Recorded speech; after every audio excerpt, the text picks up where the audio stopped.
Why is Linux so overrated? I know that sounds like a weird question coming from me because I use Linux every day. I love Linux, and at this point I have no real interest in going back to Windows. I also think Linux gets sold in a really strange way online. You have one side saying Linux is unusable because a game failed to launch, or an app was missing, or a NVIDIA driver did something weird. Then you have the other side acting like everyone should just install Arch, write Hyprland, and learn 10 terminal commands, and suddenly their whole computer life will be better. And honestly, both of those versions are a bit useless for normal people. The truth is somewhere in the middle. Linux is genuinely brilliant once it clicks. I think that is why so many people who properly settle into Linux never really want to go back. The problem is that the internet massively oversimplifies what the first part feels like. Because yes, Linux gaming is better than it has ever been. Steam, Proton, Lutris, Heroic, Bottles, Mango HUD, all of that stuff has changed the game completely. However, anti-cheat can still be a problem, and app support, hardware quirks, NVIDIA, HDR, Wayland, and audio can all depend on what setup you are using. And sometimes, yes, you are going to end up in the terminal. And that is usually an expectation problem. If someone comes from Windows expecting Linux to behave exactly like Windows, just with less bloat and better vibes, they're probably going to have a bit of a bad time. Linux works best when you accept that it is its own thing. That was a big part of my own journey. When I first moved over, I was trying to get my games, my recording setup, my apps, my desktop, and all my workflow to actually work. You know, normal computer stuff. And to be fair, a lot of it did work, and it worked great. There were also changes I had to make. I had to learn how the system was put together. I had to understand packages, drivers, repos, desktops, kernels, flatpaks, permissions, launch options, config files, and all of the little bits that Windows mostly hides from you. That is where Linux either clicks or it does not. Because once you get past that first bit, Linux starts to feel less like an operating system that you are fighting and more like a system that you actually own. And that is the bit that people get attached to. You can shape it around your workflow, keep it clean, choose your desktop environment, understand what is installed, and decide how much control you want. But getting there takes patience.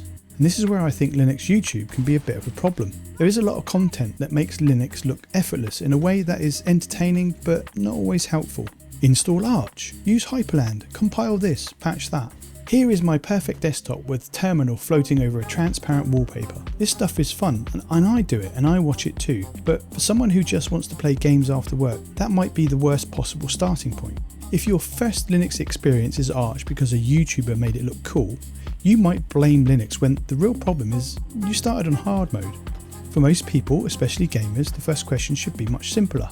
What gets me playing games with the least amount of friction? And that is where the gaming focused distros can make a lot of sense. Nobara, PikaOS, Bazzite, and similar projects exist for a reason. They can give you newer kernels, gaming tools, useful defaults, driver help, and fewer little jobs to do after install. For someone coming from Windows, that could be a much better first experience than being told to build the whole thing yourself. However, there is a trade-off that people rarely talk about. Gaming distros are great when they are actively maintained and the people behind them are keeping up with everything. The risk is what happens if that slows down, or the project changes direction, or the small team behind it burns out. I think those projects are doing a really useful work. It's just the reality of using something that adds extra layers on top of a base distro. Convenience has a maintenance cost. That is why I think base distros still really matter. Fedora, Debian, Arch, openSUSE and other distros usually make more sense once you know what you want from Linux long term. They might need more setup, and they might leave a few gaming tweaks for you to do yourself. In return, they give you a cleaner base and a better sense of what is actually happening on your system. That is the journey that I think a lot of people might go through. At the start, you want an easy path. Games working, Discord, OBS, your controller, headset, GPU, and Steam library all behaving properly.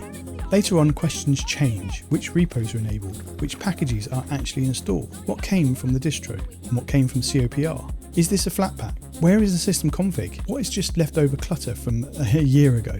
That is exactly where I am now. A lot of that comes down to the first experience. Someone gets promised a magical Windows replacement. They hit a few real compromises. They get blamed for not knowing enough or starts on the wrong distro. And then they never really reach the point at which Linux actually makes sense. That is the bit we need to be more honest about.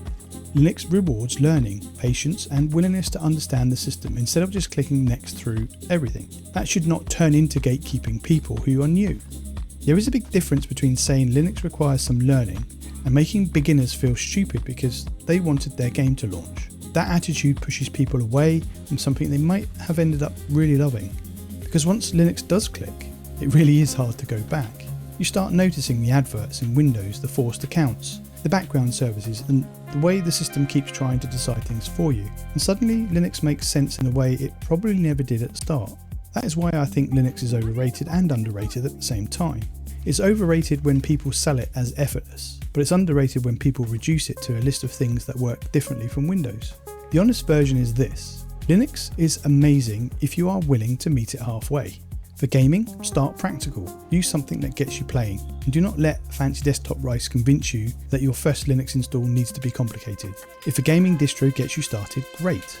If Fedora, Bazzite, Nobara, PikaOS, openSUSE or something else fits your hardware and your patience level, use that. The right distro is the one that keeps you using Linux long enough to learn what you actually want. Then, later, cleaner choices become easier.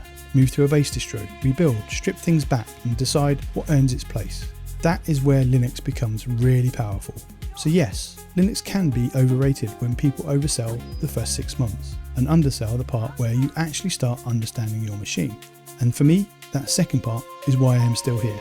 As always, don't forget to like and subscribe. Feel free to pop a comment down below and let me know your story. If not, then just pop an emoji for the sake of engagement. Thank you so much for watching. You guys take care, and I'll catch you in the next one.